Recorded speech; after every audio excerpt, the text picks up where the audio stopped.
True news Bangla যখন প্রশ্ন করলো রত্না দেবনাথকে যে তিনি সিপিআইএম এ কেন জয়েন করলেন না, যার প্রার্থী কলতানের বিরুদ্ধে তিনি লড়ছেন, যে কলতান সবার আগে তার মেয়ে অভয়ার বিচারের জন্য আরজিকর পৌঁছেছিল এবং ধর্ণা দিয়েছিল, উত্তরে রত্না দেবনাথ ট্রু নিউজ বাংলার উপর রেগে গেলেন, বললেন আমি ইন্টারভিউ দেব না, চ্যানেলের সাথে কোনো কথা বলবো না। আমার মেয়ে বেঁচে নেই।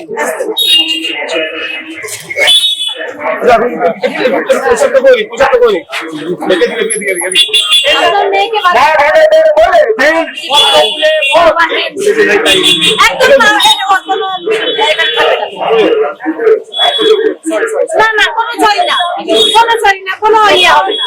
সারা পৃথিবী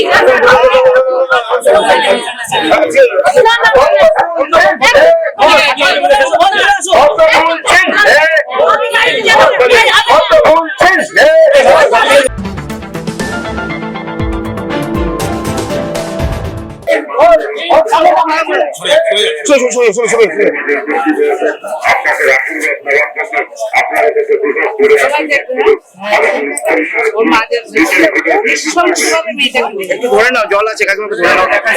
আমরা পিছনে থাকবো, ক্যান্ডিডেট আগে।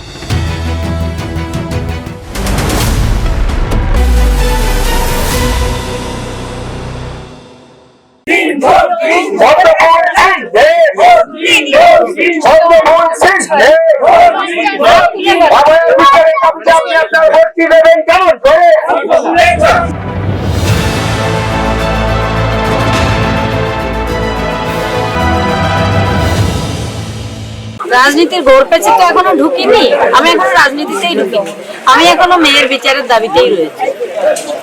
আপনি জিতে আর কি কি কাজ করতে চান সেটা পরে ভাববো, যদি জিতি তারপরে।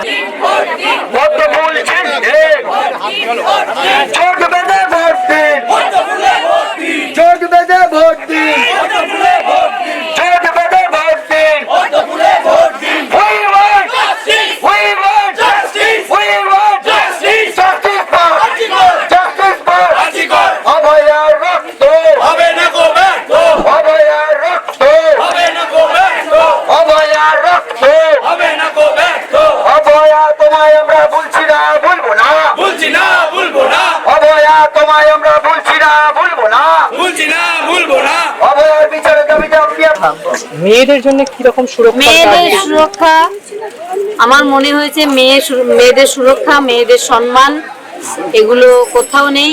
কারণ আমাদের মুখ্যমন্ত্রী বলেন রাত্রি 8টার সময় 8টার পরে মেয়েরা বাইরে বেরোবে না। আমার মেয়ের যখন মৃত্যু হয়েছিল তার অন ডিউটি অবস্থায় তখন বলেছিল মেয়েদের নাইট ডিউটি দেওয়া হবে না। তাহলে মেয়েদের নাইট ডিউটি যদি না দেওয়া হয় হসপিটালটা কি চলবে? এটুকু বুদ্ধি মানসিকতা ওনার নেই। আমার লড়াই স্বাস্থ্যমন্ত্রীর বিরুদ্ধে, স্বাস্থ্যমন্ত্রীকে আমি নিপাত করেই ছাড়ব। আচ্ছা, আপনার কি মনে হয় আপনি জিতলে কি অভয়া বিচার পাবে? তার প্রক্রিয়াটা কি হতে পারে? কোর্ট বুঝবে, আদালত বুঝবে কিভাবে বিচার হবে।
জিতবে।